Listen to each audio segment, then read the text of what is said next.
Men fall in love first. And that's the trap. Men attach emotionally before verifying value. We fall for energy, sex, affection, admiration. Then we rationalize chaos as passion, distraction as love, no's as connection. That's how men marry women who drain them and call it destiny. The ghost test reveals the truth. This is where men must grow ruthless with clarity. Remove her. No announcement. No drama. No long explanation. Just absence. Then observe.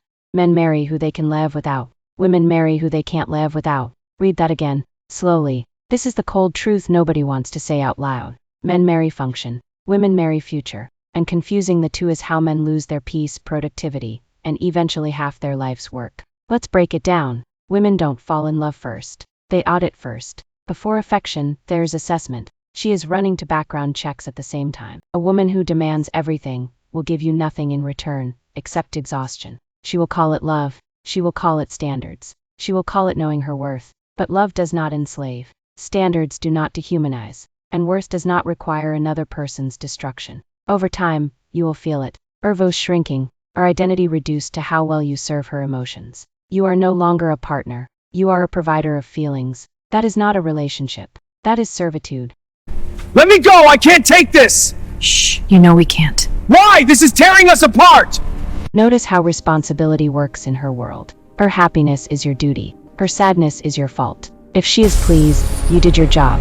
If she is unhappy, you failed as a man. There is no shared ownership, no balance, no accountability on her side. Only demands. You will find yourself constantly adjusting, walking on eggshells, anticipating moods. You will apologize for things you didn't do, fix problems you didn't create, carry emotional weight that was never yours to begin with. Girls of this generation, at 20, they just want to date older men. Younger guys are not serious or can't take care of their needs. At 22, they make friends with girls who wear expensive clothes and who also date rich guys. These set of girls use expensive phones like iPhones, so they get intimidated and need to join the league. At 24, they continue failing exams, and the parents are tired of wasting money. To be continued. When a woman divides her attention, she eventually divides the man she's with. It didn't start with cheating. It didn't start with lies. It started with attention that didn't belong to you. She said it was innocent, harmless conversations, friendly exchanges, people she barely talked to. And you told yourself you were being mature, secure, unbothered. But here's the truth men learn too late. When a woman divides her attention, she eventually divides the man she's with. The entitled woman loves what you provide, not you. She believes she deserves your time, your money, your effort, simply because she exists. She calls herself the catch.